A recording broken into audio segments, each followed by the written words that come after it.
In our news wrap Tuesday, a federal judge ruled that the president can be deposed in a defamation lawsuit brought by former Apprentice contestant Summer Zervos. Also, former Trump campaign chairman Paul Manafort will face a hearing next week over accusations he tampered with witnesses in his criminal case. Read the full transcript. Judy Woodruff. The president's former campaign chairman Paul Manafort will face a hearing next week over accusations he tampered with witnesses in his criminal case. Special counsel Robert Mueller's team says Manafort tried to persuade witnesses to lie about his lobbying work for pro-Russian politicians in Ukraine. Manafort has pleaded not guilty to money laundering and failing to register as a foreign agent. Meanwhile, President Trump lashed out at his own Attorney General, Jeff Sessions, on Twitter today for recusing himself in the Russia investigation. In a separate legal challenge, a federal judge in New York ruled today that President Trump can be deposed in a defamation lawsuit brought by former Apprentice contestant Summer Zervos. Zervos alleges that Mr. Trump forcibly groped and kissed her in 2007, and then defamed her by calling her a liar after she spoke out. The president's legal team is awaiting an appeal. Senators will spend much of this August on Capitol Hill, after Majority Leader Mitch McConnell canceled most of the summer recess today. McConnell charged today that, quote, historic obstructionism by Democrats has stalled the Senate. Minority Leader Chuck Schumer insisted Democrats were eager to get to work. Sen. Mitch McConnell, RKY. We have got a lot of appropriations bills to pass. We have got this backlog of nominations. Certainly, we anticipate and hope to have less obstruction on those. Sen. Chuck Schumer, DN. Why? Healthcare, we welcome the opportunity to address it. And we're going to work very hard in August to require our Republican colleagues to do something about it. Judy Woodruff. But more time in Washington means less time on the campaign trail for senators who are fighting for re-election in the midterms.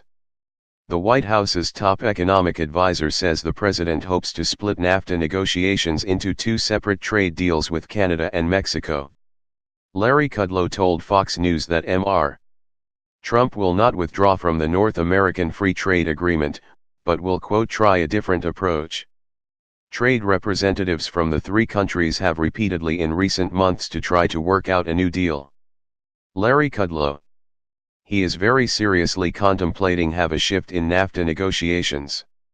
His preference now, and he asked me to convey this, is to actually negotiate with Mexico and Canada separately. Judy Woodruff. Today, Mexico announced new tariffs of 15 to 25% on U.S. agricultural and steel products, that in response to tariffs imposed by the Trump administration last week. Canada has vowed to continue negotiations. Iran says that it's preparing to ramp up its nuclear enrichment program if talks to salvage the 2015 nuclear agreement fail. The U.N.'s nuclear watchdog agency said that Iran informed it in a letter of tentative plans to start increasing uranium enrichment capacity. Israel's prime minister warned of Iran's intentions in Paris today. He's urging European leaders to take a tough stance against Tehran. Benjamin Netanyahu, through translator. 2 days ago, Ayatollah Khomeini, Iran's leader, declared that his intention is to destroy the state of Israel. Yesterday, he said how he would do this, by unlimited enrichment in order to produce an arsenal of nuclear bombs. We are not surprised. We will not allow Iran to obtain nuclear weapons. Judy Woodruff. The U.S. pulled out of the nuclear deal last month and imposed new sanctions on Iran. France, Britain, Germany, China, and Russia remain in the agreement for now. A new report says that Medicare is running out of money even faster than predicted. The program's trustees say that Medicare will be insolvent by the year 2026. That is 3 years sooner than last year's projection. Social Security is set to run out of money by 2034.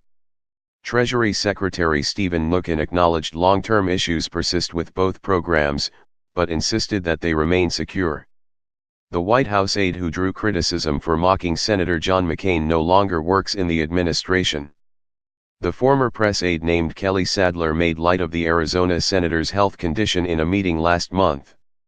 McCain has been battling brain cancer. Change is coming to the Miss America competition.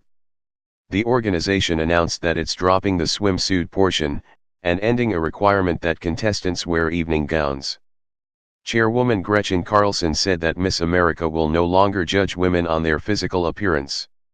She's part of an all-female leadership team who was appointed after the pageant's former heads came under fire for disparaging contestants' weight. It was a day of back and forth on Wall Street today. The Dow Jones Industrial ended down 13 points, closing at 24,800. The Nasdaq rose 31 points, and the S&P 500 gained 2. The fashion world lost an icon today. Designer Kate Spade was found dead in her Manhattan apartment. Police say that it appeared to be a suicide.